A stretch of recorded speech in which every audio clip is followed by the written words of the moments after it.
अजित पवार यांच्या राष्ट्रवादीचे दोन मंत्री सध्या विरोधकांच्या निशाण्यावर आहेत। धनंजय मुंडे आणि माणिकराव कोकाटे यांनी राजीनामा द्यावा अशी मागणी विरोधकांनी केली। कृषी खात्यामधल्या कथित घोटाळा प्रकरणी धनंजय मुंडे आणि सदनिका घोटाळ्यामध्ये दोषी आढळल्यामुळे माणिकराव कोकाटे यांना मंत्रिमंडळामधून काढून टाकावं असं विरोधकांनी म्हटलंय।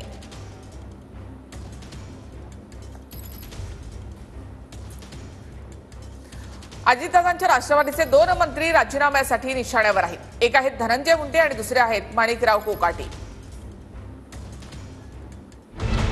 अजित पवारांच्या राष्ट्रवादीचे दोन मंत्री सध्या विरोधकांच्या निशाण्यावर आले। कृषी खात्यातल्या कथित घोटाळ्या प्रकरणी धनंजय मुंडेंच्या राजीनाम्याची मागणी होतीये, तर सदनिका घोटाळ्यात दोषी आढळलेल्या माणिकराव कोकाटेंनीही राजीनामा द्यावा अशी मागणी विरोधकांनी केली आहे।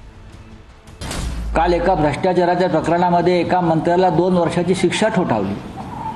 म्हणजे अजित पवार पक्षाचे दोन्ही मंत्री हे रडारवर आहेत आणि नैतिकतेची जर गोष्ट असेल तर कोणती खळखळ न करता या दोन्ही मंत्र्यांचा राजीनामा अजित पवार सोडून द्या हो, मुख्यमंत्र्यांनी घेतला पाहिजे। एकमेकावर काय ढकलताय?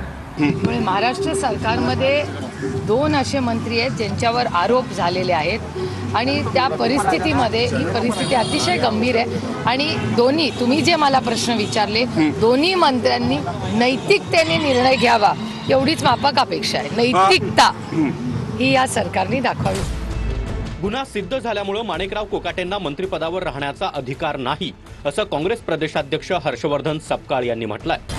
तर कोर्टानं दोषी ठरवल्यानं कोकाटेंचा राजीनामा घ्या अशी मागणी प्रकाश आंबेडकर यांनी केली आहे। आपल्या पुढे दोन प्रकरण आहे। एक आहे बीडचं, धनंजय मुंडेंच्या प्रकरणामध्ये सांगतात की आरोप लागू द्या, आरोप स्पष्ट होऊ द्या, आरोप सिद्ध होऊ द्या, त्याच्याशिवाय राजीनामा देणार नाही। आणि दुसरीकडे आरोप सिद्ध झाले, शिक्षा झाली तरी राजीनामा देणार नाही। त्यामुळे नैतिकता जी आहे ही नैतिकता संपूर्णतः या महायुती सरकारने गुंडाळून ठेवलेली आहे, हे यातून लक्षात येतं। मंत्रिपदाचा त्यांनी राजीनामा दिला पाहिजे, मुख्यमंत्र्यांनी तो घेतला पाहिजे।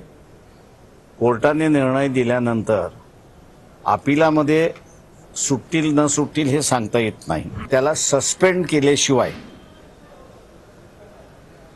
आमदारकी थांबत नाही, त्याच्यामुळे ती कारवाई झाली पाहिजे असं माझं स्वतःचं म्हणणं आहे। राजीनामा द्यावा, त्यांनी राजीनामा दिलाच पाहिजे। मंत्रिमंडळात राहून ज्यावेळेला आरोप होतात, एक क्षण सुद्धा पदावर राहणं दोष आहे। लगेच राजीनामा देऊन मोकळे झाले पाहिजे। चुकला ना, चूक झाली ना, लोक पाहतात ना, म्हणून आपली जबाबदारी, आपलं कर्तव्य असं समजून पहिला राजीनामा देऊन मोकळा झाला पाहिजे।